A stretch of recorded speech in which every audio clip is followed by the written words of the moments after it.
السلام عليكم ورحمة الله وبركاته. إن الحمد لله نحمده ونستعينه ونستغفره ونتوب إليه ونعوذ بالله من شرور أنفسنا ومن سيئات أعمالنا. من يهده الله فلا مضل له ومن يضلل فلا هادي له. أشهد أن لا إله إلا الله وحده لا شريك له وأشهد أن محمدا عبده ورسوله صلوات الله وسلامه عليه نبينا وحبيبنا محمد صلى الله عليه وعلى آله وصحبه وسلم. قال الله تعالى في كتابه الكريم: يا أيها الذين آمنوا اتقوا الله حق تقاته ولا تموتن إلا وأنتم مسلمون. أما بعد. Akhwati biddin, rahimakumullah, ibu-ibu sekalian yang semoga Allah tabaraka wa taala selalu memberikan keberkahan dalam kehidupannya. Alhamdulillah, kita bersyukur kepada Allah tabaraka wa taala atas segala limpahan karunia dan nikmat yang Allah berikan kepada kita semua, sehingga pada kesempatan yang berbahagia ini Allah tabaraka wa taala masih terus melimpahkan berbagai macam nikmatnya, karunia-Nya kepada diri kita semua, sehingga kita dapat duduk hadir di tempat terbaik di atas muka bumi ini, yaitu fi baitin min buyutillah, di salah satu rumah di rumah-rumah Allah Azza wa Jalla ini, untuk meningkatkan keimanan kita, meningkatkan ketakwaan kita kepada Allah Jalla wa Ala, duduk di majelis ilmu ini, duduk di salah satu taman-taman surga di dunia ini, dan semoga Allah Azza wa Jalla selalu berikan ilmu yang bermanfaat kepada kita semua. Allahumma amin. Salat dan salam semoga tercurah kepada Rasulina al-Karim, Nabi kita Muhammad sallallahu alaihi wasallam, Nabi akhir zaman, Nabi yang telah membawa kita dari zaman kejahiliahan, dari zaman kebodohan, dari zaman keterasingan akan ilmu, menuju zaman yang terang-menerang akan ilmu syar'i, itu zaman as-sunnah. Ikhwatul iman rahimani rahimakumullah. Pada pembahasan kali ini, pada hakikatnya sebenarnya kita melanjutkan pembahasan kita yang terakhir. Tentang apa itu ya, Ibu? Pembahasan terakhir? Ya lupa, betul. Namanya manusia, betul ya. Tempatnya lupa, lalai, khilaf, betul ya, salah. Tentang ikhlas. Nah, alhamdulillah, contekannya dapat juga, masya Allah. Tentang ikhlas. Nah, ini sekarang kita membahas lawannya keikhlasan. Itu apa? Riya. Dan nanti kita akan jelaskan apa itu riya, apa itu sum'ah, apa itu ujub, dan seterusnya. Kemarin juga sudah kita bahas di antara kiat atau tips agar selalu ikhlas di dalam amal saleh. Ada berapa? Ya, namanya manusia, tepat kesalah, lupa, lalai, betul ya. Ada berapa? Ada berapa? 10, betul, masya Allah. 6 dikit amat, subhanallah. Ada 10. Sudah dijalani 10 kiat itu? Insya Allah. Insya Allah apa? Insya Allah enggak? Atau insya Allah? Nah, hari ini insya Allah ta'ala kita akan membahas tentang lawan dari riya itu sendiri. Lawan kata dari riya, lawan kata dari ikhlas, afwan, adalah riya atau sum'ah. Lawan kata dari ikhlas adalah riya dan sum'ah. Jadi lawan kata ikhlas bukan terpaksa. Kan kita banyak biasanya ya bertanya, Pak Ustadz, saya melakukan itu karena memaksa diri saya. Apakah saya ikhlas, Ustadz? Apakah kemudian saya dapat pahala? Lawan kata ikhlas itu bukan terpaksa. Lawan kata ikhlas bukan memaksa diri. Bisa jadi seseorang memaksa dirinya untuk beribadah dan dia ikhlas ketika ibadah itu. Contoh, ibu-ibu mau bangun malam. Kalau ibu-ibu nggak maksa diri ibu untuk bangun malam, kira-kira bangun nggak? Enggak, jujur, bagus, masya Allah. Ngantuk-ngantuk bangun, betul ya? cuci muka, ngantuk, minum kopi, gimana cara supaya saya mau bangun malam. Tapi memaksa dirinya, tapi dia ikhlas mengerjakan itu. Nah, berarti kan, jadi lawan kata ikhlas bukan memaksa diri. Tapi lawan kata ikhlas itu apa tadi? Riya dan sum'ah. Nah, sekarang apa itu riya? Apa definisi dari riya? Apa definisi dari riya? Para ulama menyebutkan riya definisinya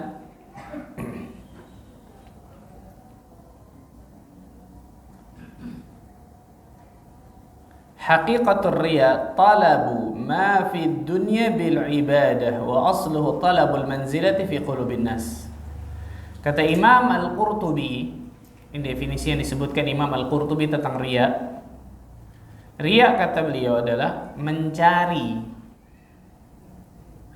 apa yang ada di dunia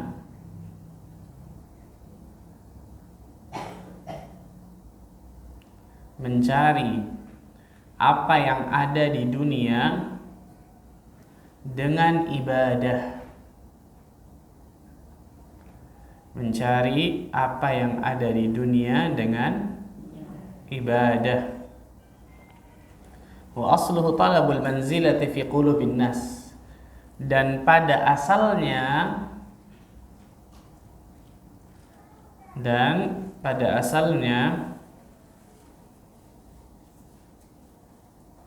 adalah mencari posisi atau tempat di hati manusia.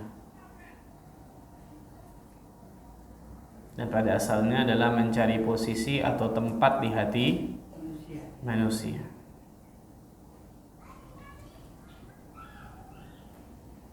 Nah, ini apa namanya? Riya. Jadi ketika seseorang melakukan ibadah kepada Allah Azza wa Jalla, tujuan utamanya apa? Dunia.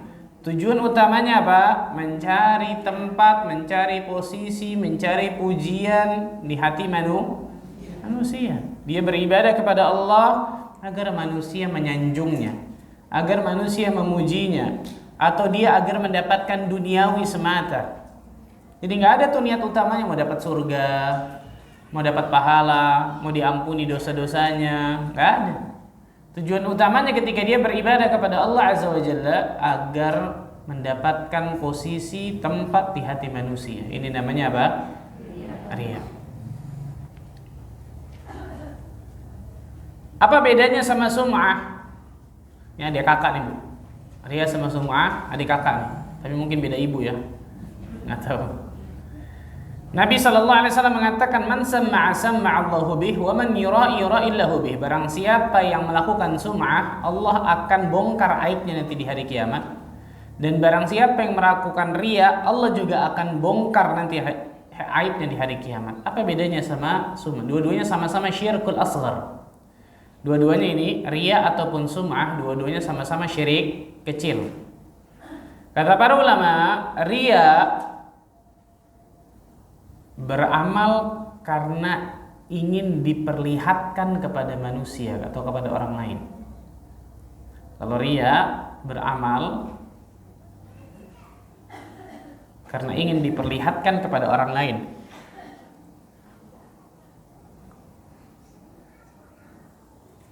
Dan kalau sum'ah beramal supaya diperdengarkan kepada orang lain. Nah, bedanya itu aja. Kalau riya beramal supaya diperlihatkan amalan dia ke orang lain, tapi kalau sum'ah dia beramal agar didengar, diperdengarkan kepada orang lain. Jadi kalau riya berkaitan dengan indera mata, sum'ah berkaitan dengan indera apa? Telinga. Dua-duanya sama-sama asyirkul asghar. Syirik apa? Kecil. Syirik kecil berarti dosa apa? Dosa besar. Perhatikan baik-baik, jangan tertipu dengan kata-kata kecil. Oh, cuma syirik kecil Pak Ustadz. Salah ini. Dosa besar luar biasa. Lebih besar dosanya daripada membunuh, berzina, minum khamar, makan, bermain judi dan seterusnya. Karena di depannya ada kata-kata syirik. Perhatikan ya. Nah, apa bedanya sekarang riya sama ujub? Apa ujub? Hah? Kalau riya kan tadi ya diperlihatkan amalan, dia beribadah. Kalau sum'ah agar amalannya diperdengarkan ke orang lain. Kalau ujub apa? Bangga dengan dirinya, bangga dengan amalannya, bangga dengan kelebihannya. Nah, kalau ujub nih, ya bangga akan dirinya, bangga akan kelebihannya, bangga akan amalannya, bangga akan ibadahnya, bangga akan ketaatannya, bangga ujub. Alhamdulillah. Nah, para ulama mengatakan orang yang riya adalah orang yang tertipu dari orang lain, dan orang yang ujub adalah orang yang tertipu dengan dirinya sendiri. Orang yang riya itu tertipu dengan orang lain ketika dia memperlihatkan amalannya supaya dipuji, supaya disanjung, supaya mendapatkan tempat di hati manusia. Dia tertipu dengan orang lain, padahal orang lain itu nggak mungkin bisa berikan apa-apa kepadanya kecuali dengan izin Allah, kan gitu ya. Orang lain itu, manusia itu nggak bisa berikan surga, nggak bisa berikan neraka, nggak bisa nyelamatin kita di hari kiamat, nggak bisa nyelamatin kita di alam kubur, nggak bisa jadikan kita mendapatkan husnul khatimah, nggak bisa. Manusia nggak bisa sama sekali. Mau sehebat apapun manusia itu, mau sekaya apapun harta kekayaannya, mau setinggi apapun jabatannya, mau super power apapun manusia itu, dia manusia lemah. Wa khuliqal insanu dha'ifa, diciptakan manusia dalam keadaan lemah. Maka orang yang riya dan sum'ah pada hakikatnya dia tertipu dengan manusia. Tapi kalau orang yang ujub, dia tertipu kepada siapa? Dirinya sendiri. Nah, setiap hari kita baca dalam sholat kita, iyyaka na'budu wa iyyaka nasta'in. Hanya kepadamu ya Allah kami menyembah, dan hanya kepadamu ya Allah kami mohon pertolongan.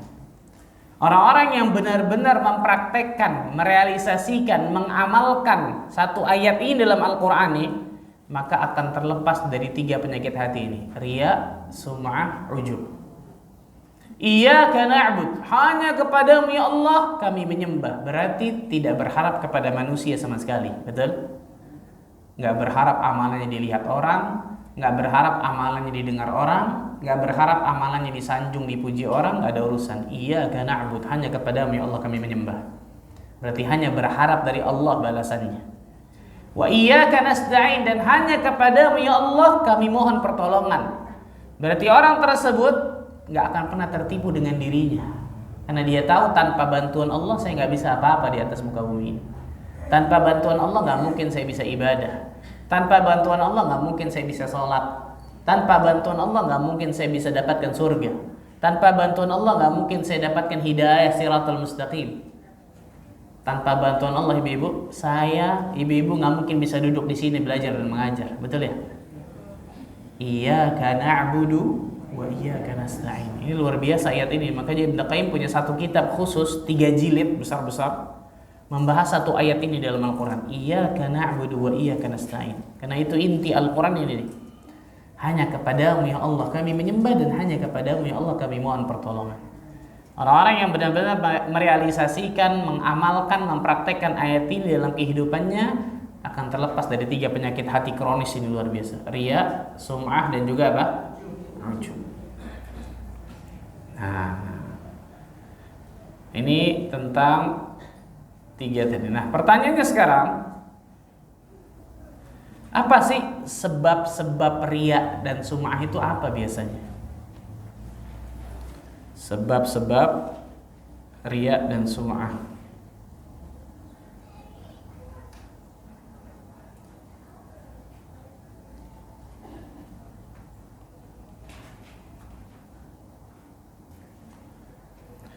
Sebab-sebab riya dan sum'ah. Yang pertama, senang menikmati pujian dan sanjungan. Nah, ini 3 sebab pokok nih. Ini 3 sebab pokok yang disebutkan oleh para ulama yang menjadikan seseorang terjerumus ke dalam lembah riya dan sum'ah. Yang pertama, senang menikmati pujian dan sanjungan. Ibu-ibu suka disanjung apa suka dicela? Hah? Ada yang suka dicela di sini? Angkat tangannya, saya kasih hadiah, masya Allah. Fitrah manusia suka dipuji, suka disanjung, betul ya? Tapi perhatikan, kalau kita ibadah, lihat babnya ibadah nih, perhatikan. Kalau kita ibadah, beramal soleh, melakukan ketaatan kepada Allah, kemudian kita juga senang disanjung orang, dipuji orang ketika kita beribadah, ini hati-hati. Ini lampu kuning ke lampu merah. Warning, hati-hati nih, bahaya. Karena harusnya ketika kita beribadah kepada Allah, nggak ada urusan sama pujian atau celaan manusia. Karena kita beribadah kepada Allah untuk siapa? Untuk Allah Azza wa Jalla. Jadi kalau manusia memuji kita nggak ada urusan, manusia mencela kita pun nggak ada urusan, kan gitu ya? Nah, ketika seseorang senang menikmati pujian, sanjungan yang manusia berikan kepadanya, ketika dia beribadah, di sini bahaya. Dan kemarin sudah kita sebutkan ya, doa Abu Bakar As-Siddiq ketika dipuji oleh orang. Hafal? Perasaan ada PR nih, perasaan ada PR. Doa. Hah? Betul nggak? Enggak. Kalau PR enggak. Allahumma la tu'akhidni bima yaqulun. Ya Allah, jangan azab diriku dari apa yang mereka katakan kepadaku. Ini doa Abu Bakar nih. Waghfir li ma la ya'lamun, dan ampuni diriku dari apa yang mereka tidak ketahui ya Allah. Karena biasanya seseorang berbuat kemaksiatan dan dosa hanya dirinya dan Allah yang tahu. Waj'alni khairan mimma yadhunnun, dan jadikan diriku ya Allah lebih baik dari apa yang mereka persangkakan kepadaku. Allahu Akbar. Ini doanya Abu Bakar ketika dipuji orang, disanjung orang. Jadi ketika kita beribadah, melakukan amal soleh, ketaatan kepada Allah, kemudian disanjung oleh orang lain, dipuji oleh orang-orang lain, jangan gayung bersambut. Betul ya?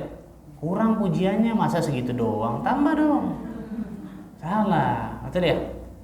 Harusnya pahami ya Pak? Ya Allah, ini ujian lagi buat sana nih. Saya lulus apa enggak nih dari ujian ini? Difahami, saya sering kemarin kita katakan, pujian sama dengan apa? Ujian. Nah, yang pertama pakai P, pujian, sanjungan, sama dengan ujian.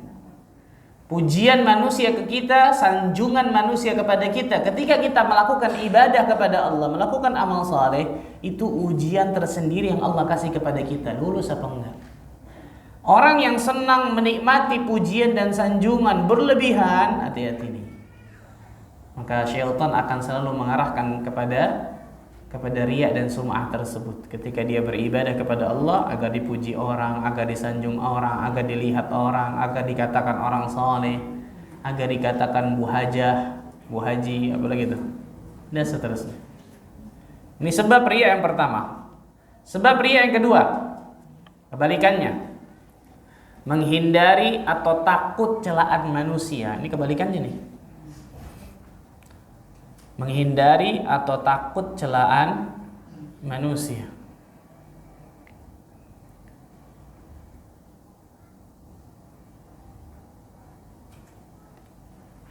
Ibu-ibu sekalian, kalau kita mau hidup bahagia, jangan pernah pusingkan omongan orang ke kita. Itu nikmat hidup kita tuh. Itu bahagia hidup kita. Hidup kita akan selalu sengsara ketika kita selalu merespon omongan orang ke kita. Mau orang muji kita, mau orang mencela kita, nggak ada urusan. Manusia hanya sepanjang lidahnya. Hari ini bisa memuji, besok bisa nyela. Hari ini nyela, besok bisa muji. Hanya sepanjang lisannya ketika dia memuji manusia lain. Tapi kalau Allah Azza wa Jalla yang mengangkat hambanya tersebut, nggak akan ada yang bisa kemudian menghinakannya. Maka jangan pusingkan ketika kita beribadah, melakukan amal soleh, melakukan sunnah Nabi, contohnya dicela ini, dicela itu, pakai jilbab yang panjang, dikatain ini, katain itu, nggak ada urusan, nggak ada urusan. Silahkan fadhal. Ente mau ngomong dari A sampai Z sampai berbusa lagi, nggak ada urusan. Saya beribadah bukan karena manusia, dan manusia nggak ada hak kemudian untuk kemudian memuji atau mencela saya. Itu orang ikhlas loh.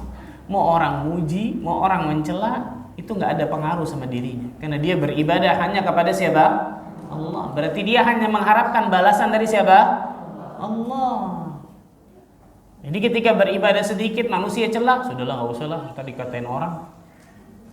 Beribadah sedikit nggak ada yang muji, aduh nggak ada yang muji nih, jangan. Itu sengsara hidupnya, itu dunia akhirat sengsaranya. Sengsara. Kenapa? Karena di atas muka bumi ini pasti akan ada orang yang pro kepada kita, senang kepada kita, dan pasti akan ada orang yang nggak suka sama kita. Nabi kita Muhammad sallallahu alaihi wasallam yang akhlaknya dipuji oleh Allah dalam Al-Qur'an. Ada Abu Bakar yang mencintainya luar biasa, ada Abu Jahal yang membencinya luar biasa. Betul ya? Lihat di YouTube, Bu. Ada jempol ke atas, ada jempol ke bawah. Mau sebagus apapun konten di YouTube, hatta konten Al-Quran lagi, pasti ada yang ngeklik jempol ke atas, pasti ada yang ngeklik jempol apa? Betul ya? Kita mau orang semuanya jempol ke atas ke kita? Nggak mungkin, mustahil. Dan ini penyakit luar biasa berbahaya. Ada satu teman saya, Masya Allah, dia cerita kepada saya dulu Pak Ustadz pernah sakit di yang seperti ini. Mengharapkan, apa kalau ini begini? Like. Mengharapkan like orang sebanyak-banyaknya. Saya foto itu kemudian saya sebar di media sosial saya, itu yang nge-like mungkin jutaan orang. Tapi besok kalau yang nge-like itu lebih sedikit, saya hapus lagi, saya foto yang lain. Pernah satu hari sampai 20 kali upload, 30 kali upload untuk nyari apa? Untuk nyari like doang, jempol orang. Sampai anak saya, istri saya menganggap saya udah gila deh, subhanallah. Jadi saya pernah sakit di situ tuh. Lihat, perhatikan. Senang menikmati pujian dan sanjungan orang lain dan menghindari atau takut celaan manusia, itu penyakit luar biasa itu. Itu bahaya banget, luar biasa. Ini orang benar-benar masuk ke 10 orang yang direkomendasikan oleh apa sih bahasanya, susah benar atau benar. Rekomendasikan, ya. Belibet ngomongnya. Masuk ke 10 orang yang direkomendasikan oleh salah satu majalah di luar negeri, di Eropa. Dia masuk ke nomor 9 atau 8 itu, istimewa. Jadi ma'ruf, terkenal. Tapi hidupnya tadi nggak ada tenangnya. Tidak ada tenangnya kata dia. Dia cerita sendiri ke saya nih. Dan alhamdulillah Allah selamatkan saya dari masalah itu tuh. Bayangkan setiap hari bisa 20 kali posting foto, 20 kali posting ini supaya dapat gini dong. Supaya dapat jempol doang. Itu masalah dunia loh, apalagi masalah apa? Akhirat, ibadah. Maka jangan pernah ketika kita melakukan ketaatan kepada Allah, sedikit pun ada niat agar dipuji orang, agar disanjung orang, agar dilihat orang, agar amalannya didengar orang, agar ada di tempat atau di hati masyarakat, jangan pernah sama sekali. Itu semua penyakit semua itu. Hilangkan itu semua. Saya beribadah supaya saya dapat surga. Saya beramal saleh supaya saya dapat apa? Rahmat Allah, karunia Allah berupa surganya, terhindar dari nerakanya, dan itulah kebahagiaan hakiki ya. Itu kebahagiaan hakiki itu, subhanallah. Ini yang kedua. Yang ketiga, di antara sebab riya yang pokok, tamak terhadap apa yang ada pada orang lain. Tamak, rakus.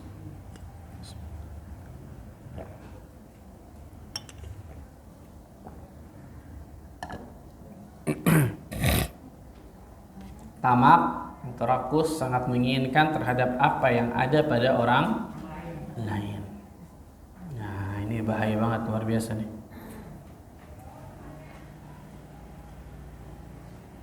Ini 3 sebab pokok, dan sebab-sebab yang lain ada pada kikatnya, tapi 3 sebab ini disebutkan 3 sebab pokok yang menjadikan seseorang terjangkit penyakit apa?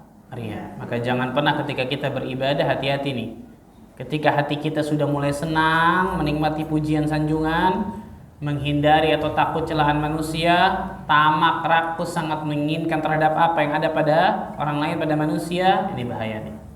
Ini salah satu sebab pokok dari apa? Riya. Walaupun syaitan masuknya pelan-pelan, sedikit-sedikit gitu, subhanallah. Nah, ini bahaya. Ali bin Abi Thalib radhiyallahu anhu mengatakan, ciri-ciri atau tanda-tanda riya ada 3. Ali menantu Nabi SAW, Ali bin Abi Thalib radhiyallahu anhu mengatakan ciri-ciri atau tanda-tanda riya itu ada 3.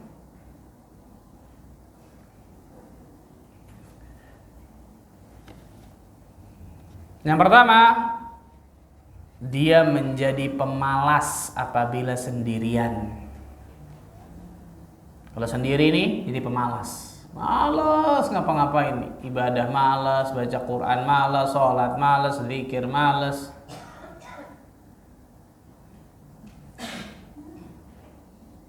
Kenapa dia malas ketika sendirian? Karena nggak ada orang yang lihat, betul ya? Yang kedua, dia menjadi giat jika berada di tengah manusia. Oh, giat, rajin, semangat kalau ada di tengah manusia. Kenapa? Karena pandangan manusia tertuju kepadanya. Oh, orang saleh ya. Wah, hebat ibadahnya ya. Wah, luar biasa ya. Tapi ini berbeda ya. Berbeda ketika misal kita rame-rame ngaji sama sendiri, kemudian ini beda. Kalau ini lingkungan. Kalau dia sendiri tetap beribadah, tapi ibadahnya beda nih semangatnya ketika rame-rame, betul ya? Ini beda nih, ini link. Ada pengumuman? Ini beda nih, subhanallah. Ini lingkungan yang mendorongnya jadi semangat dalam beribadah kepada Allah. Karena biasanya ketika sendiri sama rame-rame kan beda, betul ya? Makanya pentingnya itu teman-teman yang saleh, milieu, lingkungan itu luar biasa pentingnya. Ini enggak kalau ini. Ketika sendiri, oh subhanallah.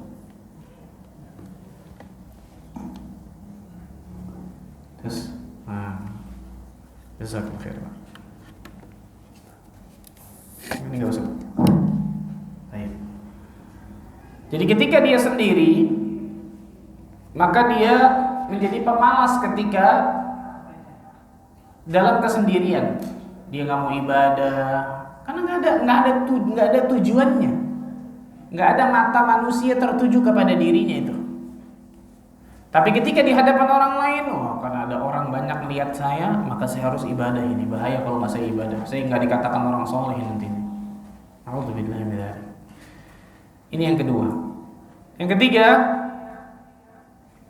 enggak suaranya insyaallah. Ketiga, dia menambah amalannya jika dipuji. Dia menambah amalannya jika dipuji.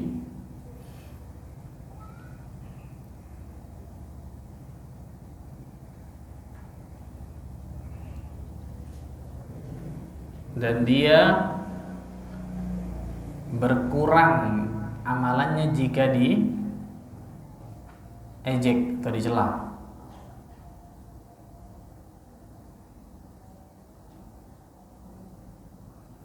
Jadi ketika ada orang memujinya, dia beribadah nih, beramal soleh, kemudian ada orang memujinya, dia tambah lagi tuh. Dia tambah lagi, tambah luar biasa. Kenapa? Karena semakin dia akan menambah amal solehnya, maka semakin orang akan banyak memujinya. Tapi kalau ada orang mencelanya, down langsung. Karena tujuan utamanya apa?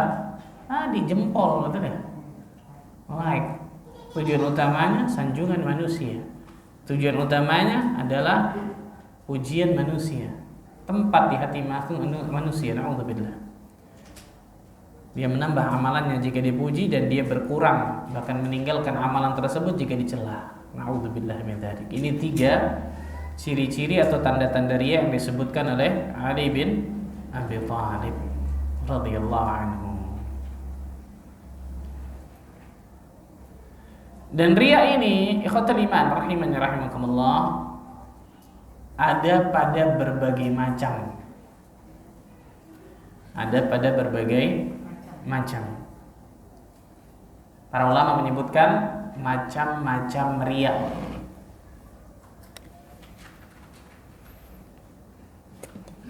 Macam-macam riya. Yang pertama, riya yang berasal dari badan.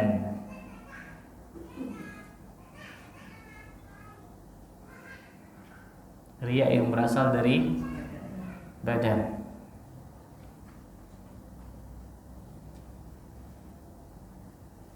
Apa maksudnya riya yang berasal dari badan? Orang yang memperlihatkan, dengarkan dulu ya. Orang yang memperlihatkan bentuk tubuh yang kurus, pucat, kemudian apa? Memperlihatkan rambut yang mungkin kusut. Kenapa?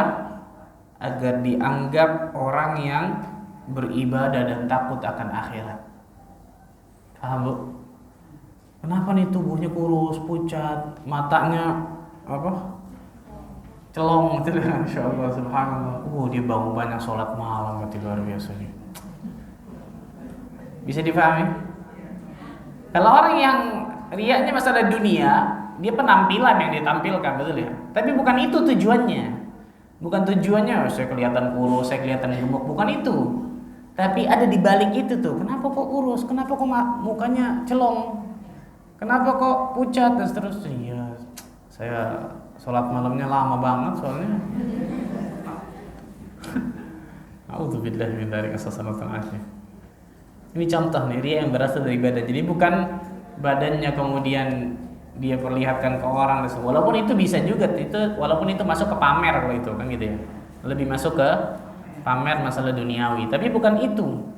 Badannya sengaja seperti itu, dijadikan seperti itu supaya orang melihat, oh ini ahli ibadah luar biasa. Sehingga badannya apa? Terlihat bagaimana badannya kurus, penampilannya lusuh, matanya kemudian seterusnya. Subhanallah. Yang kedua, riya berasal dari pakaian dan gaya. Riya yang berasal dari pakaian dan gaya.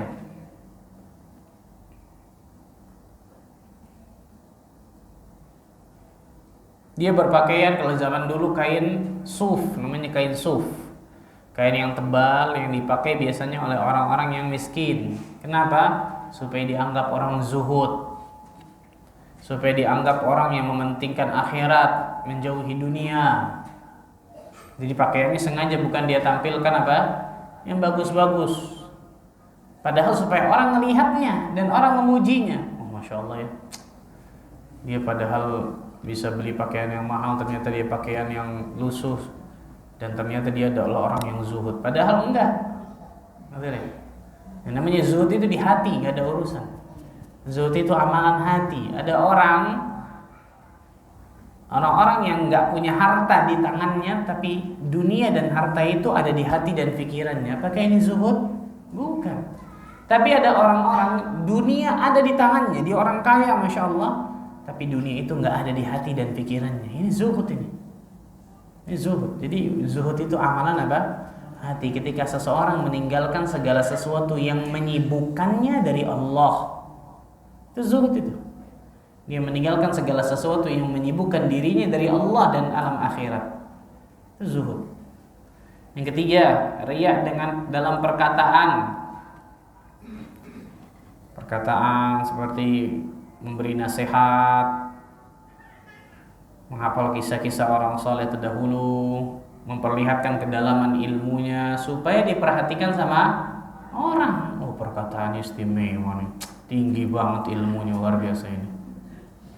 Jadi subhanallah, lihat hebatnya syaitan ya, dimasukkan dari berbagai macam sisi, luar biasa ya. Oh, bagus banget baca Qurannya, istimewa ini. Oh, bagus banget dari hafalannya dan seterusnya. Yang keempat, riya dalam perbuatan. Riya dalam perbuatan. Banyak ini. Memanjangkan sholat, betul ya. Biasa baca kuliah kulhu kalau sendiri. Kalau di hadapan orang bacanya alif lam mim. Ruku habis itu Masya Allah. Supaya apa? Dilihat orang perbuatannya. Hati-hati nih. Menampakkan kekhusyuan di hadapan orang lain. Allahu Akbar. Nasallallahu alaihi wasallam. Dengan perbuatannya. Yang kelima, yang terakhir, riya kepada teman atau orang yang berkunjung kepadanya. Riya kepada teman dan orang yang berkunjung kepadanya.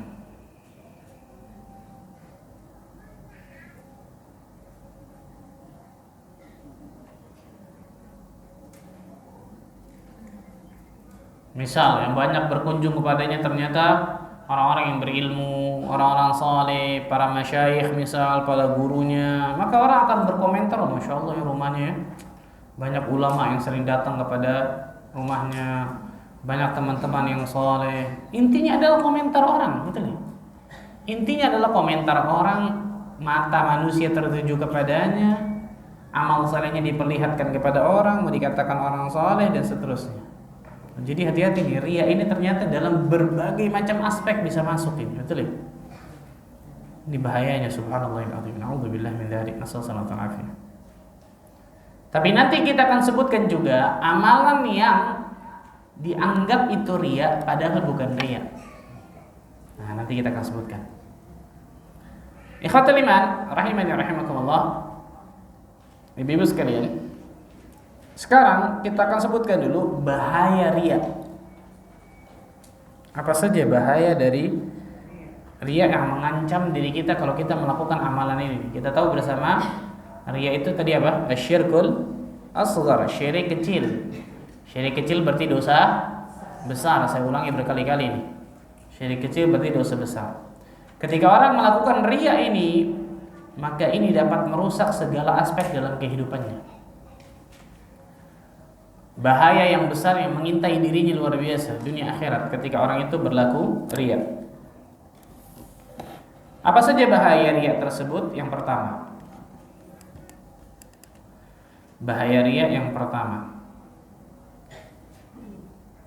riya lebih berbahaya daripada fitnah Al-Masih Ad-Dajjal.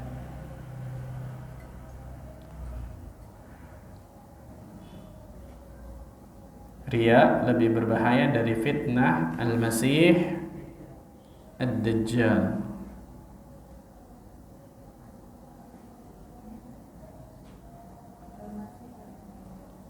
Ternyata riya lebih berbahaya daripada fitnah apa? Masih Ad-Dajjal.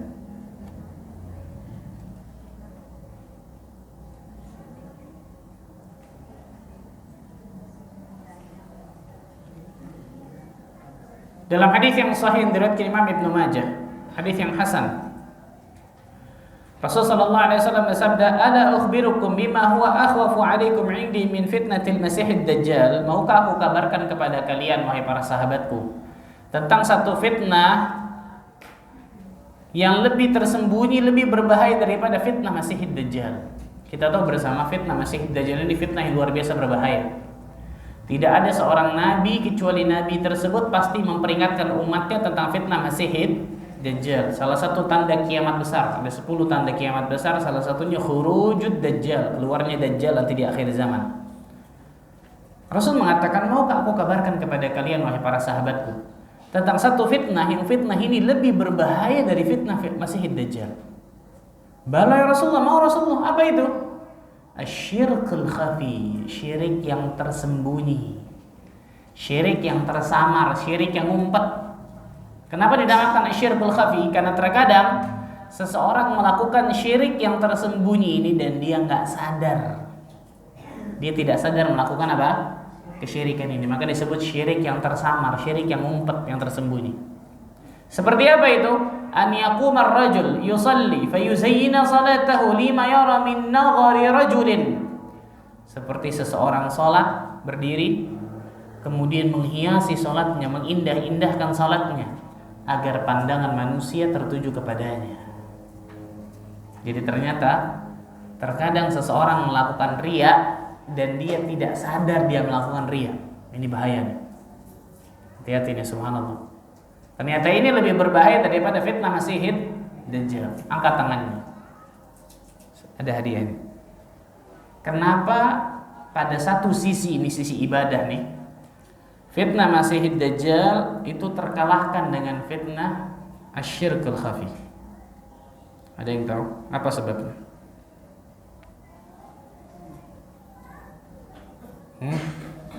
Kenapa fitnah syirkul khafi dalam hadis ini bisa mengalahkan fitnah Masihid Dajjal?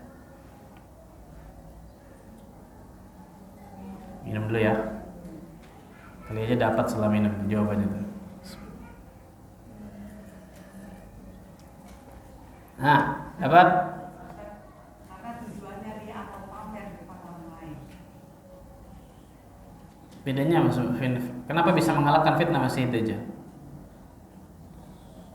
Nah, angkat tangannya. Yang lain jawab silakan. Kurang tepat bu. Kan jawabannya kenapa fitnah syirkul khafi kok bisa ngalahin fitnah Masihid Dajjal ke dalam hadis ini, betul ya? Kenapa? Ada dua sebab disebutkan oleh para ulama. Masya Allah, tawadhu semua ini, nggak mau riak semua nih. Ada yang tahu? Wah, dia buat saya berarti saya jawab, Masya Allah ini. Yang pertama, sebab pertama, fitnah Dajjal hanya keluar satu kali di akhir zaman. Fitnah Dajjal hanya keluar satu kali di akhir zaman.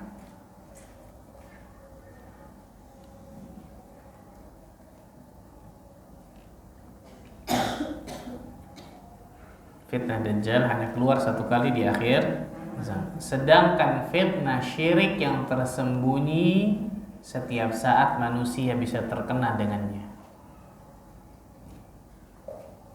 Sedangkan fitnah syirik yang tersembunyi setiap saat manusia bisa terkena dengannya.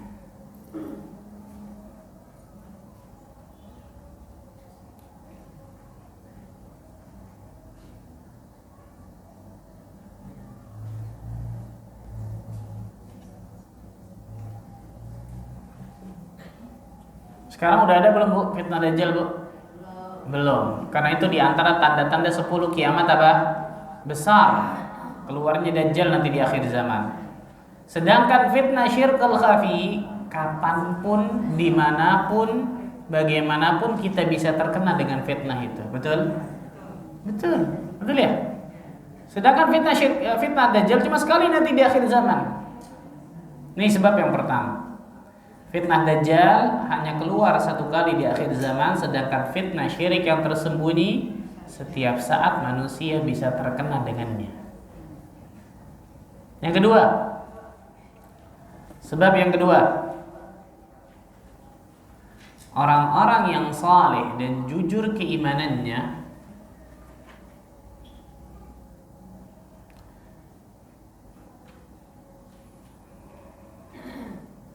orang-orang yang saleh dan jujur keimanannya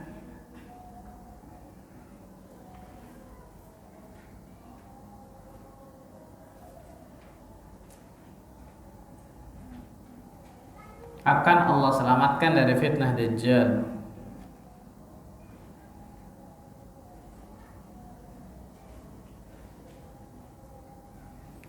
Orang-orang yang saleh dan jujur keimanannya akan Allah selamatkan dari fitnah Dajjal.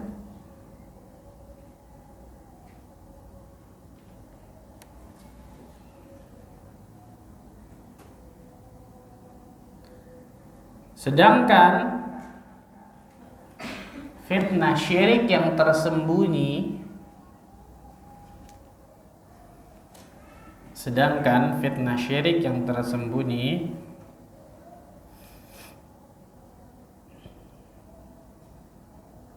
adalah penyakitnya orang-orang saleh.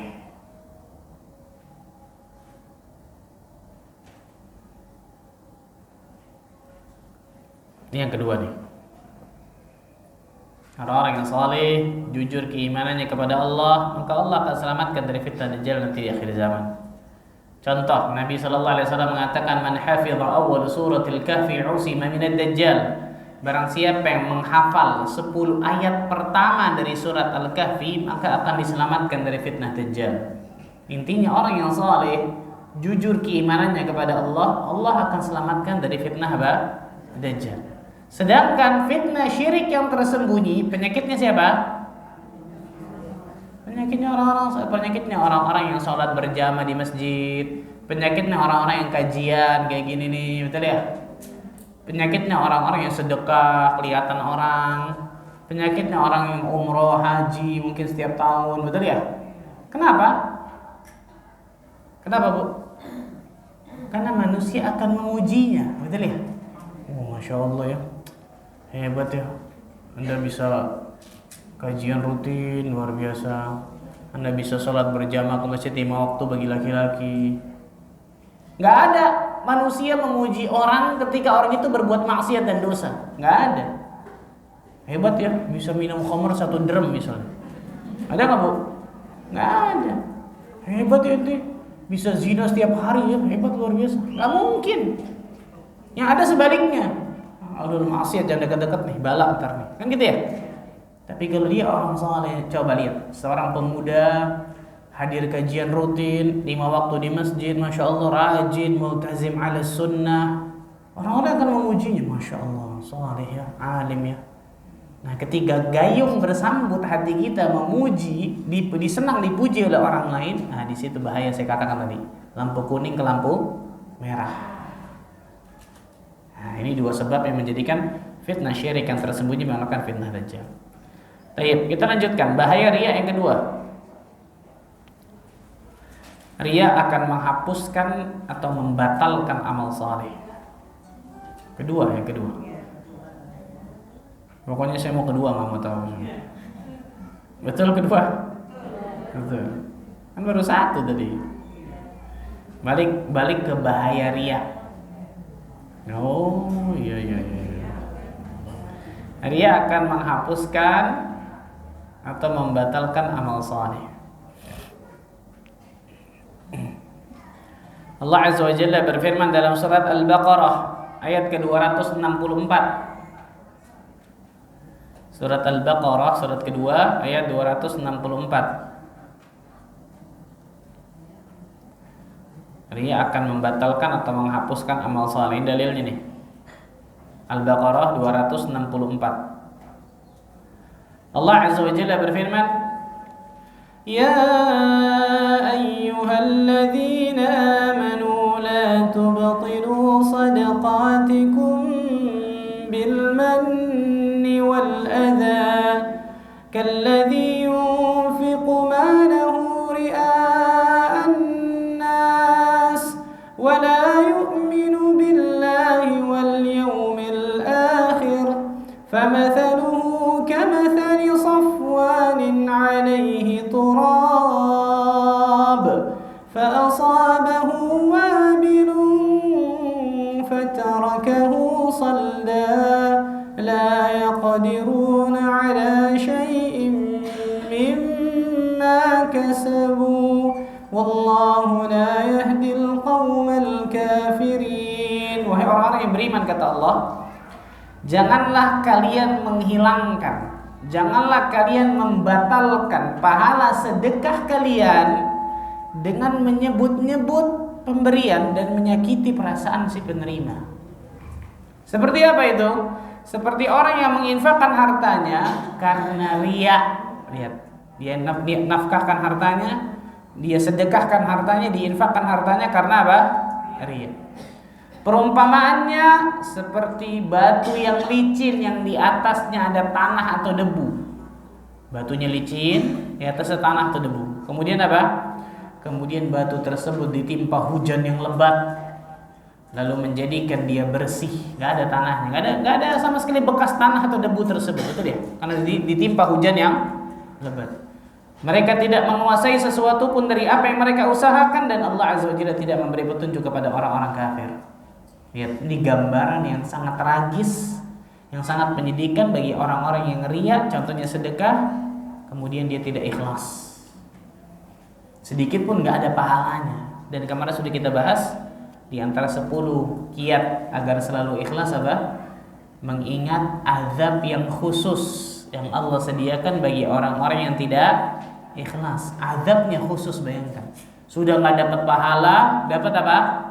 Azab yang khusus. Na'udzubillah min dzalik. Ini bahaya dari apa? Riya. Bahaya dari riya. Yang terakhir, yang ketiga,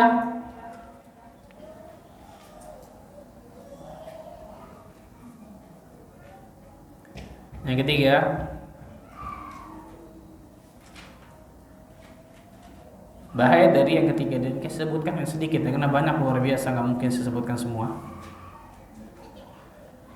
Riya mewariskan kehinaan dan kerendahan.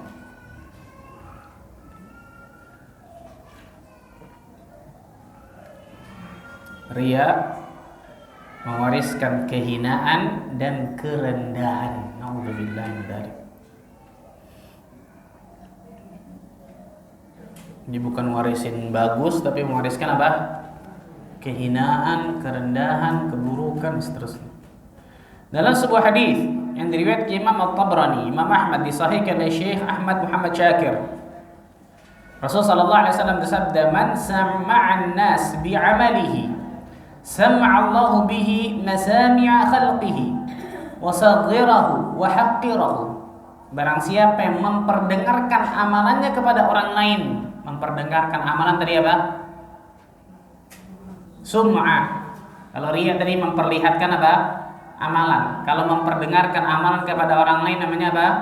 Sum'ah. Barang siapa yang memperdengarkan amalannya kepada orang lain agar orang lain tahu amalannya, maka Allah Azza wa Jalla akan menyiarkannya, mengungkap aibnya di telinga-telinga hambanya.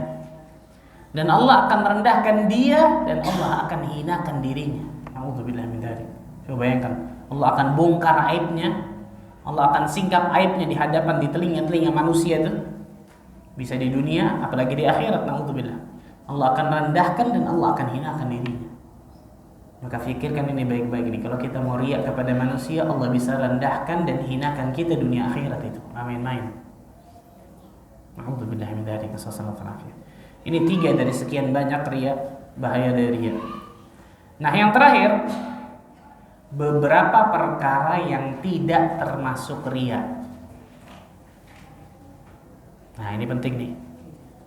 Beberapa perkara yang tidak termasuk riya, bukan termasuk riya.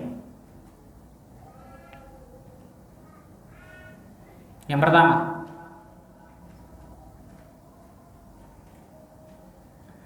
pujian manusia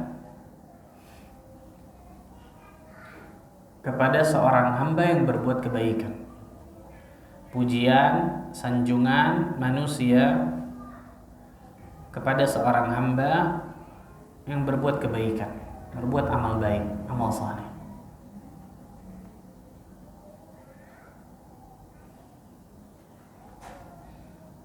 Apa maksudnya nih, Bu? Saya mau tanya. Ada yang bisa jelasin? Angkat tangannya. Pujian manusia kepada seorang hamba yang berbuat amal kebaikan itu bukan termasuk riya. Apa maksudnya? Orang yang memberi pujian tetapi tidak ada niat untuk mengatakan orang tersebut menerima bahwa itu memang pribadi dia. Pribadi dia maksudnya? Dia beribadah bukan tujuannya pujian maksudnya? Iya. Barakallahu fikum, masyaallah. Silakan, Bu. Ini apa nih? Oh, kaos kaki, jempol polos. Barakallahu fikum. Ketika kita beribadah kepada Allah, ibadah kita itu ikhlas, ingin dapatkan surga, ingin dapatkan rahmat Allah, ingin dapatkan karunia Allah. Kemudian orang memuji. Perhatikan nih. Kita beribadah tujuannya kan bukan untuk apa? Pujian. Loh, kok tiba-tiba orang muji nih? Dan hati kita tetap terjaga. Ini yang paling penting nih. Ketika orang muji, hati kita tetap terjaga nih. Gak ada urusan sama pujian orang sudah. Yang penting saya dapatkan pahala dari Allah, saya dapatkan surga. Nah, pujian orang kepada kita itu Nabi SAW membahasakan tilka ajilu busyral mu'min. Itu adalah kabar gembira bagi orang mukmin yang didahulukan di dunia. Kabar gembira bagi seorang yang beriman, yang beramal saleh, yang Allah dahulukan di dunia. Makanya yang pertama ini apa? Pujian manusia kepada orang yang beribadah. Karena itu fitrah. Makanya saya katakan tadi, Orang yang baik akan suka kepada orang yang soleh. Orang yang buruk akan suka kepada orang yang berbuat apa? Keburukan pula, kan gitu ya. Kalau ada tadi, ada seorang pemuda yang sholat 5 waktu berjamaah ke masjid, hadir kajian ilmu, Masya Allah, multazim ala sunnah. Orang-orang yang baik di sekitarnya melihat dirinya akan memuji dia tuh, betul ya? Nah, jadi tidak semerta-merta pujian orang kepadanya akan membatalkan amalannya, enggak. Yang paling penting gimana hatinya ketika dia dipuji orang. Apakah gayung bersambut, dinikmati pujian tersebut, atau dianggap pujian manusia kepada saya ini ujian tersendiri nih. Nah, makanya maksudnya adalah kalau itu pujian manusia tanpa kita harapkan, sama sekali gak kita harapkan. Bahkan kita tadi tuh menganggap apa? Aduh, ini ujian lagi buat saya nih. Nah, jadi tidak semerta-merta ketika kita berbuat amal soleh orang memuji hilang. Enggak. Sikap kita seperti apa tuh? Ketika kita melakukan amal soleh niatnya ikhlas atau tidak? Ketika orang memuji kita, niat kita berubah apa enggak? Bisa dipahami?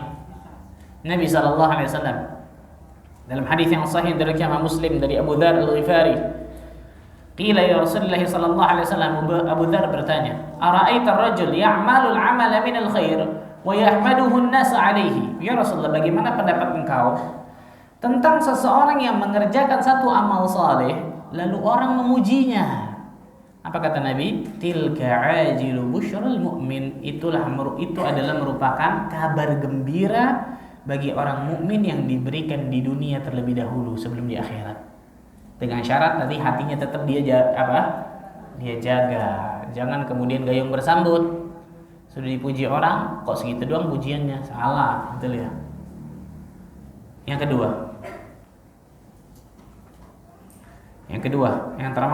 yang tidak termasuk riya yang kedua. Giatnya seorang hamba dalam berbuat kebaikan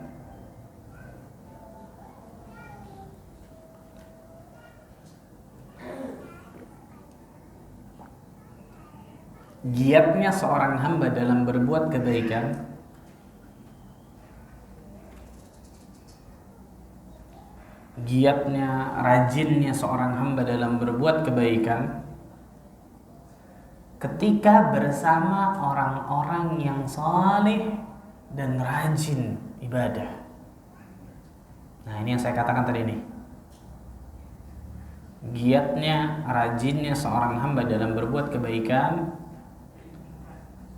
ketika bersama orang-orang saleh. Ketika dia bersama orang-orang saleh, ketika dia bersama orang-orang yang semangat berbuat amal saleh, kemudian dia termotivasi nih, ya Allah, masa dia bisa, saya nggak bisa, saya harus bisa insya Allah. Ada 10 orang, 9 orang hafal Al-Quran, 1 orang enggak. 1 orang ini ngelihat yang 9 tersebut terpacu, termotivasi, saya mau hafal Al-Quran 1-2 ayat, sampai kemudian 30 juz. Apakah kemudian dia hafal Al-Quran karena manusia? Enggak, tapi karena apa? Lingkungannya, betul ya? Ini bukan riya. Berbeda dengan tadi disebutkan oleh Ali bin Abi Thalib, salah satu ciri riya adalah malas ketika sendiri, semangat ketika dilihat apa? Orang ini memang kalau sendiri ya nggak ibadah memang. Kenapa? Karena nggak ada tujuan utamanya untuk dipuji orang, nggak ada. Tapi ketika mata manusia tertuju kepadanya baru semangat. Nggak, beda sama orang ini. Ini lingkungan yang menjadikan dirinya semangat, teman-teman yang saleh yang menjadikan dirinya semangat, memotivasi diri untuk beramal saleh. Ini nggak apa-apa. Ini bahkan bagus. Di sini pentingnya seseorang memilih teman yang apa? Yang saleh dan salehah. Cari teman yang saleh, yang baik, Masya Allah, yang bisa meningkatkan keimanan kita. Yang ketiga, yang tidak termasuk riya, yang ketiga, menyembunyikan dosa.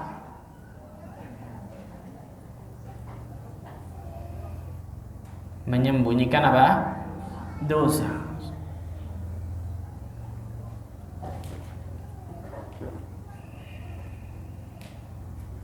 Seorang yang hatinya masih lurus, masih di atas fitrah, ketika dia berbuat dosa, insya Allah dia tidak ingin dosanya diketahui orang. Betul Bu? Atau ibu-ibu mau diketahui orang dosanya? Enggak mau pasti. Walaupun banyak orang zaman sekarang fitrahnya sudah bergeser dari garis lurusnya. Ketika dia buat dosa, wah cerita ketawa-tawa di media sosial, betul ya? Oh, kemarin saya zina sama ini, kemarin saya tidur sama ini. Na'udzubillah min dzalik, sallallahu alaihi. Ketika seseorang menyembunyikan dosa, memang harus dia tutupi dosanya itu. Nabi SAW mengatakan, kullu ummati mu'afa illal mujahirin. Setiap umatku itu dimaafkan kecuali orang-orang yang mujahir. Siapa itu orang mujahir? Orang yang terang-terangan berbuat dosa. Ketika Allah sudah tutupi dosanya, ternyata dia ungkap dosanya kepada manusia. Na'udzubillah min dzalik. Allah sudah tutup dosanya itu, malah dia ungkap kepada manusia dosanya tersebut. Jadi menyembunyikan dosa itu bukan termasuk apa? Riya. Yang keempat, mengenakan pakaian yang indah dan bagus. Nah, pakaiannya bagus, indah, bersih, selama ini tidak mengantarkan kepada kesombongan ya, perhatikan. Selama ini tidak mengantarkan kepada kesombongan, ujub, bangga dirinya.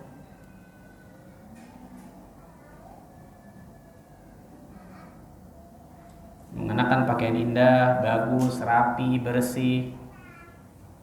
Ini tidak termasuk riya dan tidak termasuk ujub selama itu tidak mengantarkan kepada kesombongan dan ujub. Yang kelima, menampakkan syiar-syiar agama Islam.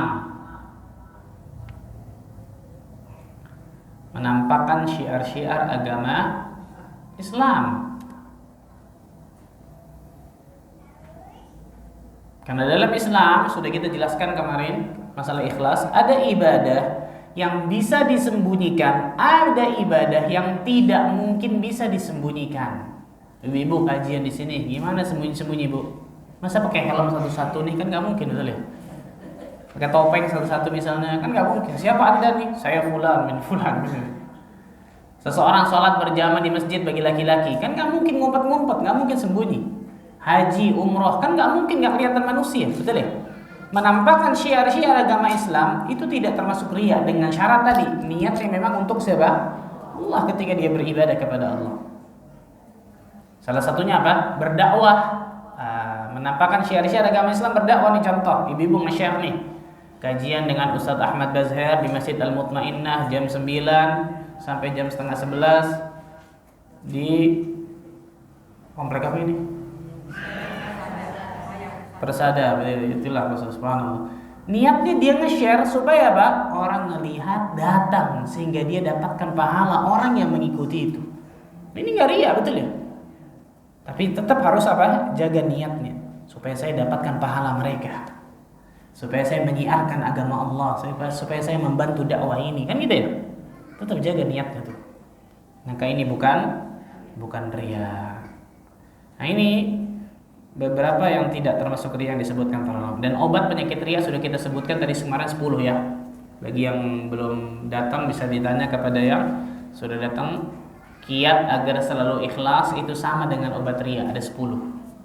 Selalu mengecek niat kita sebelum, ketika, dan setelah beramal saleh. Menganggap manusia hanya makhluk yang lemah, yang dhaif, yang tidak bisa berikan manfaat, tidak bisa menolak madarat. Takut akan su'ul khatimah, mengingat adab yang khusus yang Allah sediakan bagi orang-orang yang tidak ikhlas, sering menyembunyikan amal saleh, malu kepada Allah, berdoa kepada Allah, kemudian apa? Bermujahadah, bersungguh-sungguh, dan seterusnya. Ada 10 yang sudah kita sebutkan. Bagi yang belum mendapatkan catatan tentang obat riya atau kiat-kiat agar selalu ikhlas dalam ibadah, bisa dilihat kepada orang yang kita sudah sebutkan. Itu mungkin yang saya bisa sampaikan. Silakan mungkin kalau ada pertanyaan. Silakan. Waalaikumsalam warahmatullahi wabarakatuh.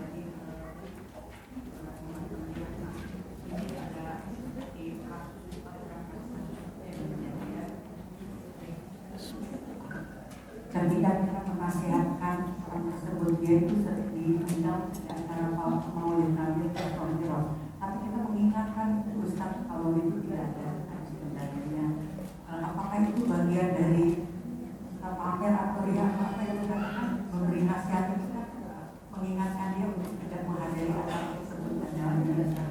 Dan kemudian apakah hal tersebut bisa menghapus dosa kita atau malah kita riya akan menghapuskan atau membatalkan amal soleh kita Ustaz dengan hal tersebut Ustaz? Karena kita nasihatin orang maksudnya? Iya. Ya enggak, itu jelas tawassaw bil haqq wa tawassaw bis sabr kalau itu. saling menasihati di dalam kebenaran dan saling menasihati di dalam apa? Kesabaran. Itu termasuk al-amru bil ma'ruf wan nahi 'anil munkar, menyuruh orang untuk berbuat yang ma'ruf, mencegah orang dari perbuatan yang munkar. Itu bagus, dengan syarat niatnya ketika dia nasihati orang, dakwahi orang. Tadi saya katakan niatnya dia masukkan niat yang baik, betul ya? Saya nasihati supaya dia mendapatkan hidayah dari Allah.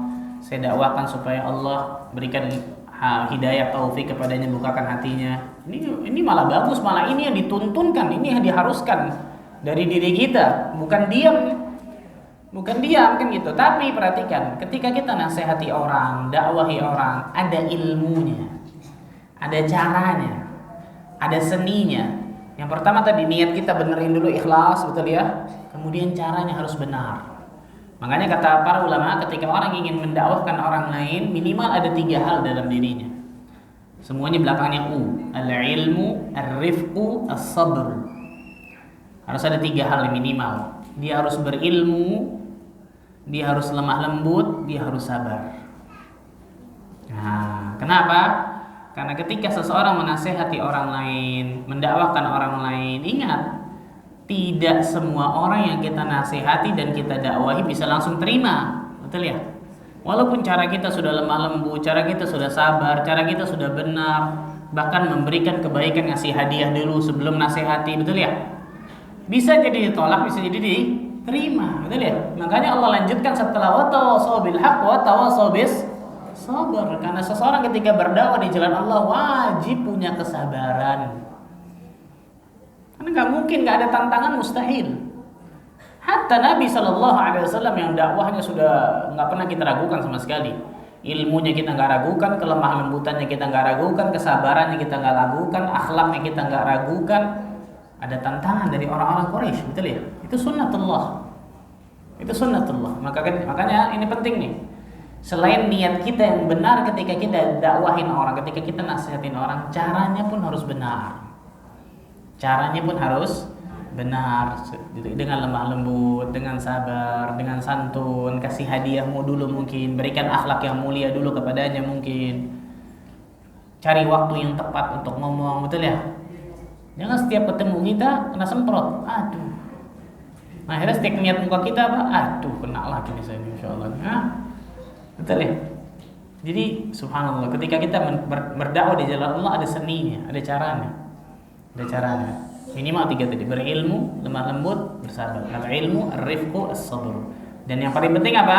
Masukkan ke dalam hati kita, saya berdakwah, saya nasihati orang, ini mimba derrahmah, karena bab kasih sayang. Saya nasihati orang karena saya sayang kepada orang ini. Saya dakwahi orang karena saya sayang kepada orang ini. Sehingga ketika orang ini menolak, yang ada bukan ego, bukan amarah, enggak, tapi kesian, betul ya? Angkat tangan kita, kalau orang ini nolak, angkat tangan kita, ya Allah berikan hidayah kepada si fulan, ya Allah, semoga Allah bukakan hidayah kepadanya untuk menerima hidayah sunnah ini. Karena banyak orang ketika disampaikan, wah terserah gue, ini gue kok, ya udah terserah, surga lo, neraka lo, jangan, salah ini. Tidak berhak orang yang tidak punya kelemah lembutan, tidak punya kesabaran untuk dakwah, bahaya. Karena madaratnya akan lebih berbahaya daripada manfaatnya. Perhatikan. Ketika dia mau berdakwah di jalan Allah, menasehati, maka harus ada ilmu, harus ada kelemah lembutan, dan harus ada kesabaran. Barakallahu fikum. Pertanyaan, Assalamualaikum. Waalaikumsalam warahmatullahi wabarakatuh. Ustaz, kalau kita berbuat baik, pertama niatnya karena Allah, tapi tiba-tiba ada yang memujinya, akhirnya kita riya, apa itu dosa? Bagaimana cara taubatnya? Kemarin kita sebutkan bagaimana ketika riya itu ada pada satu amalan, menghinggapi satu amalan, betul ya? Masih ingat? Manusia tepatnya salah, lupa, betul ya? Kalau riya itu di awal, riya dari awal nih, motivasi dia beribadah, beramal soleh memang riya, sudah nggak bakal dapat pahala ya, ada dapat dosa itu, betul ya? Kenapa ente sholat? Kenapa ente puasa? Kenapa ente umrah? Kenapa ente haji? Riya, niat awalnya memang riya, supaya dilihat orang, supaya disanjung orang. Maka ini nggak ada pahala sama sekali. Yang ada adalah apa? Dosa. Kalau riya dari awal. Nah, kalau riya di tengah amalan, sudah awalnya tadi pertanyaan ini, betul ya? Sudah bagus, niatnya pertama sudah bagus.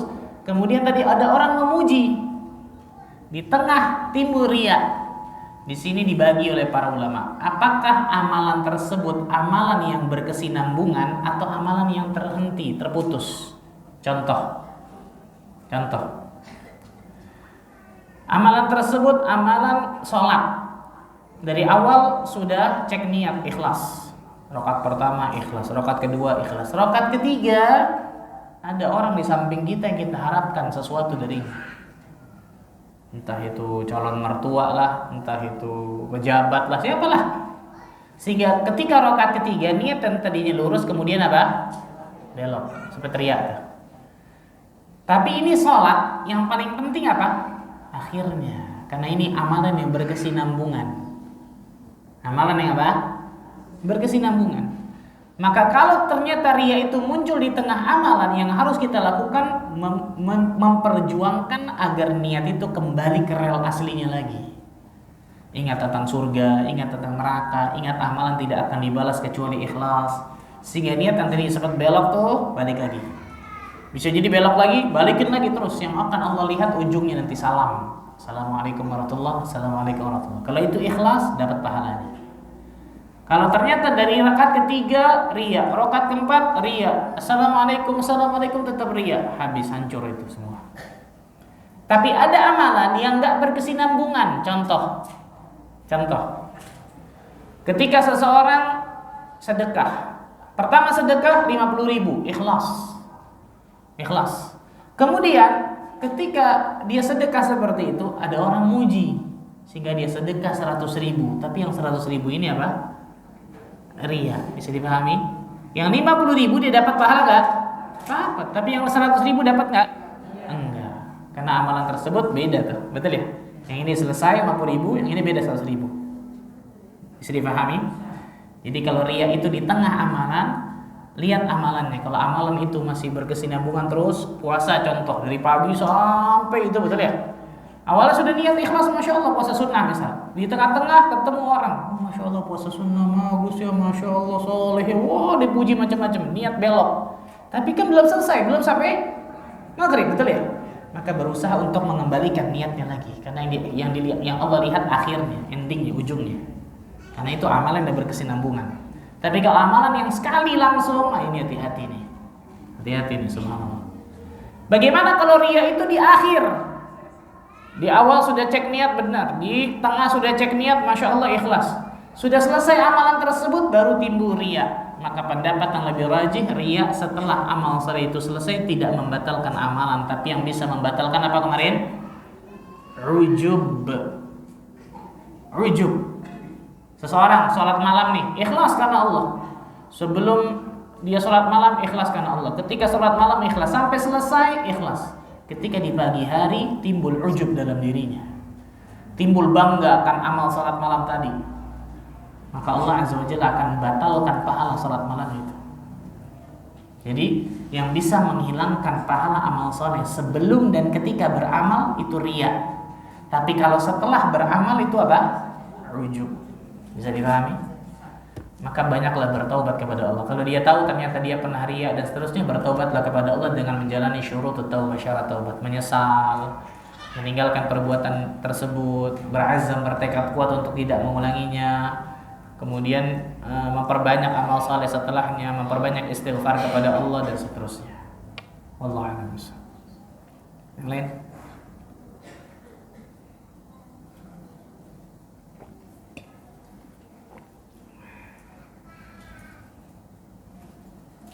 Ada yang?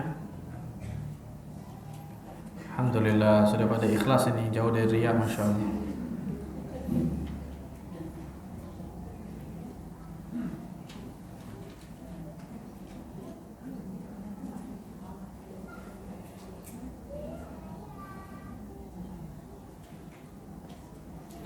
Itu mungkin yang saya bisa sampaikan. Semoga Allah Azza wa Jalla berkahi pertemuan kita. Semoga Allah Azza wa Jalla jadikan dari kita termasuk golongan hamba-hamba Allah yang selalu Allah berikan hidayah taufik untuk meniti siratal mustaqim, sampai nantinya Allah Azza wa Jalla wafatkan dari kita dalam keadaan husnul khatimah. sebagaimana Allah Azza wa Jalla kumpulkan kita di tempat ini, semoga Allah bisa kumpulkan kita nanti di surga Firdaus tanpa hisab dan tanpa azab. Allahumma amin rabbil alamin. Subhanakallah bihamdika asyhadu an la ilaha illa anta astaghfiruka wa atubu ilaik. Wassalamualaikum warahmatullahi wabarakatuh.